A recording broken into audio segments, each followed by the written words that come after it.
But they encourage you to play. Well, go and play, and if you can get the little coupon book, some of them give you a coupon book with 2 aces and that kind of thing. If you get a player's card, use them, or use the money they've given you, but don't spend any more, because you will lose your shirt. The only way to win in a casino is to own it. So they're going to 2 trips, Colin, Seneca, Niagara, which most people go to, and the Gowanda one, which is not the one we go to. We usually go to the one in Niagara Falls. Okay, I wanted to note that the Dunkirk Federated Seniors is operated and run by Loretta Hemming. She does a great job over there. She's probably, you know, like people that don't get paid anything, you just do it for fun. Okay, and for a gift to their senior center. I wanted to note that the next meeting over there in Dunkirk is June 29th. Dunkirk Federated Seniors, June 29th. And stop around at the Dunkirk Senior Center. It's a fabulous place. You'll never see anything more beautiful over on 4th Street. Lakeshore Seniors, they meet at the same place at the Dunkirk Senior Center, which is just terrific. And Charlene Hallmark is the Presidente, does the job. Happy birthday to Loretta Hemming, who we mentioned before, president of the other group. And let's see here. They had some new members, incidentally. You know, it's important to get new members into any club you belong to, because you have to replace the other ones. And if you don't, it's over, guys, you know. Mayville Seniors, what a bunch we have here, and what a club they've got, because they meet over at the VFW down by the lake, you know.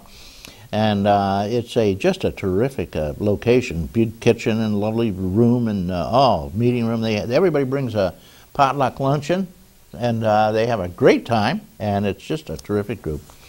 And I wanted you to know, if you want to get in touch with them, check with Fran Miller. She's been there forever and ever and a day and does a terrific job. Gene Kelsey, who does the trips, helps with them, says that they're doing their trip to California, and it's all filled up. There's no more room. She said also they've got 2 coming up that are kind of fun. Olean Library Theater in October in Olean, and the Cambridge Springs Dinner Theater in December. These are wonderful deals, because you go, you take a nice ride, you relax with your friends in a big air-conditioned or warmed bus and with a clean bathroom, and you have great company, and you get there, and you have a nice dinner, and you get to watch a theater. And the theater goes on part of it usually with dinner, and it's just fantastic. You get 2 treats for the price of 1, and they're very, very cheap, okay? Another quick note from Mayville. They have occasionally some music, and they're having the Northeast Banjo Band. And this plays favorite songs and polkas. They're good on polkas. And, of course, they always play God Bless America. They're going to have a picnic incidentally, in July and August is just 1 meeting, and July 15th will be a picnic with hot dogs provided. And bring a dish to pass. Table service. All area residents, 55 or older, are welcome. In other words, you don't have to be a member. And they take just about anybody who shows up is welcomed at these senior clubs, even though you're a little under 55. You could be a little over 55. And the dues are nothing, so it's just join your club and have a whole new bunch of friends. Silver Creek, Ed Newman does the job there. He's the president. And their next meeting is coming up June 29th. And yeah, that'll be served by the Moharts. And you know who they are. They're great. They have auctions regularly. They're trying to get some dough up for paint. They got to paint them. The clubhouse. They own their own clubhouse. And Marv Smith had a Chinese auction. Some kind of auction. She was the auctioneer. And we have... Oh, I'm sorry, the news is over. Okay. If the news is over, we're out of luck. I've got a couple other items, but I guess they can hold. Meantime, we are going to have the geezer on in just a minute. And right while he's assembling himself, I have a public service announcement for you. This is just for you, and just for you, and just for you. What is a hero? Are heroes born, or are they made? In after-school programs, your kids will uncover hidden strengths, discover they have the power to change their future, and find the hero inside themselves. Let us know you on after-school programs in your area. Call 1-800-USA-LEARN. After-school programs, helping kids find the hero within. Okay, we have with us the guest, Mort Flexer. He shoots from the hip. Mort, you're on. Thank you, Reed. Cara, welcome. And good morning, ladies and gentlemen. There's an article in today's Post-Journal about another child being roasted to death in an automobile. And apparently that's number 48 this year. Something's wrong with us if we permit that to happen. I mean, it's so easy to prevent. Why in the world do people leave children in cars? My wife and I were fortunate enough to have 2 children, and I never remember leaving either one of them alone in a car in any weather. If you're not proud enough of your children to bring them with you, don't have them.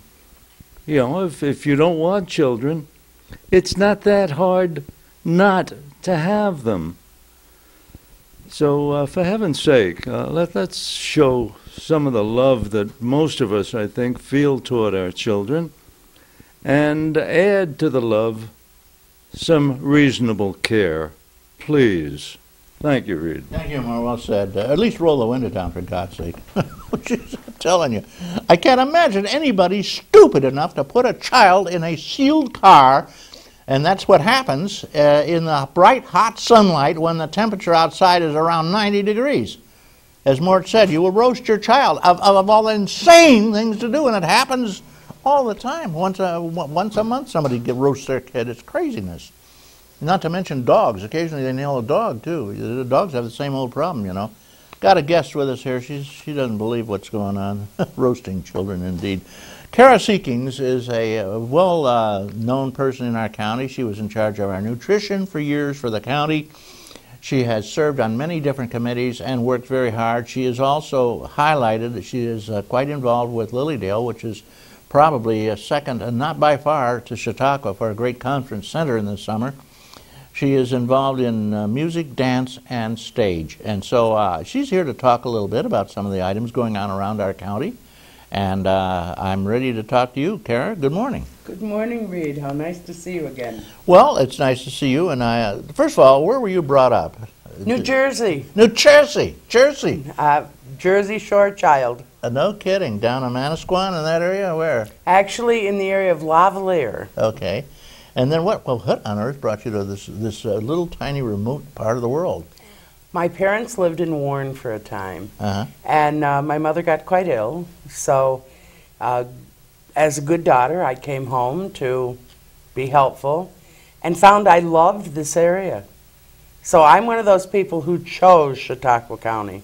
Well, you know, we have a number of residents left over from the Middle Ages, from the Revolutionary War time, and they're French. They said they loved it. They wrote in their diaries, you know, we've never seen anything more beautiful. One of them said this is a virtual Garden of Eden.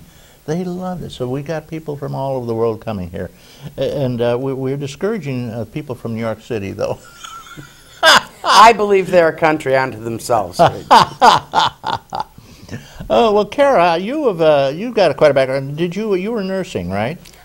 I was and still am. Still am. You still nursing, are you? I am. I work as a consultant for Chautauqua County Health Network, and I'm a specialist in end-of-life care. End-of-life care. Okay. You're doing a play, or you're involved about the end of life, right? I put it on the screen as the last trip. We all take that last trip. Yes, we do. I always, I'm always amazed when I speak to groups. Everybody, you know, is kind of hush-hush, and I'll say, okay, who among you is going to leave this life alive? Because the real fact is, none of us are gonna. We are doing a play. We decided quite some time ago that we wanted a different way to reach people.